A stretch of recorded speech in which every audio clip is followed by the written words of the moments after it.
And as we get closer to the November election, many are speculating on who Donald Trump's VP pick will be. Here's One America's Nathaniel Manner. Over the weekend, Donald Trump met with Florida Governor Ron DeSantis at his Mar-a-Lago home. The two plan to campaign together, which includes hosting a joint fundraisers to boost the 45th president's chances at winning the presidency.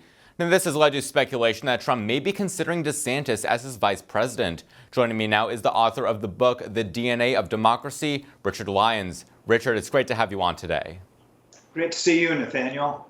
All right, so the two are very similar in terms of their policies and demeanors. What's the advantage of picking Ron DeSantis to be Trump's running mate? Well, I think he has proven who he is in Florida.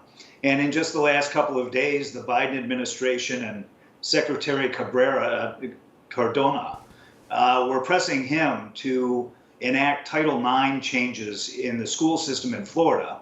And he told them what they could do with that. He said no. So he is very much of a conservative brand. He's also a military man. And I think that's all good if he becomes the running mate of Trump. And we've also seen people like Senator Tim Scott floated as well as being the VP nominee, as well as people like Congresswoman Elise Stefanik, Senator J.D. Vance, even former Democrat Representative Tulsi Gabbard. Now, considering that the VP slot has historically been used to, help the president with a demographic that they're struggling in, which of these candidates would be the best choice for Trump if he decides not to pick Ron DeSantis?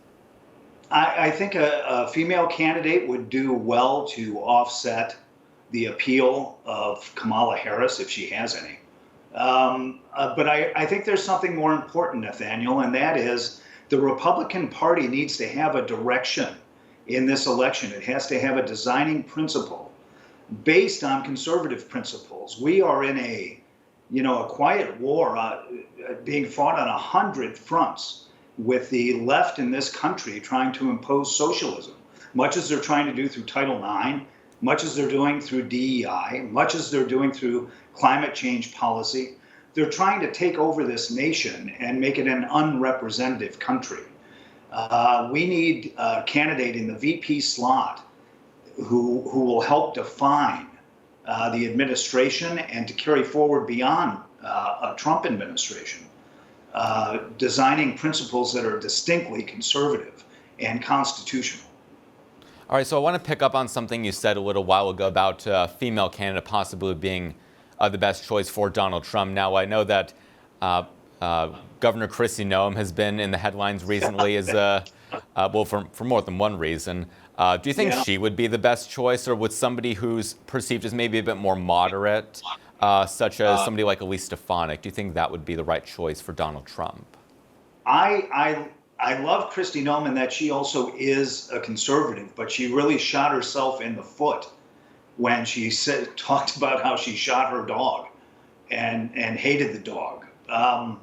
I think that was a career error. I think Elise Stefanik would be a great choice, but she's also from New York like Trump. So I think you need some geographical balance. All right, and do you have any names for who you might think would be the best, best choice for Trump then, if not for Noem or Stefanik? Kash Patel strikes me as being a great choice.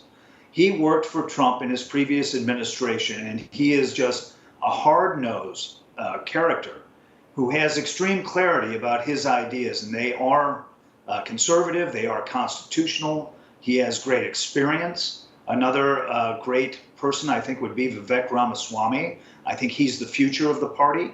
I think he understands the dangers inherent in an administrative state, which is acting unconstitutionally. These are a couple of great choices, I think. All right, well, I guess we'll just have to wait and see who Trump ends up selecting, which should be happening pretty soon. But in the meantime, Richard Lyons, thank you so much for your time today. Oh, thank you for yours. Thanks very much. For all our viewers asking where One America News is heading in the future, we would like to introduce you to OAN Live. OAN Live is the best way to stay up to date on all of the hard-hitting, straight-shooting, national and international headlines. And the best part is, OAN Live is only $4.99 per month. All the credible, honest, unbiased reporting One America News offers at a fraction of the cost of cable. Just go to OANN.com to easily sign up for OAN Live and stay informed.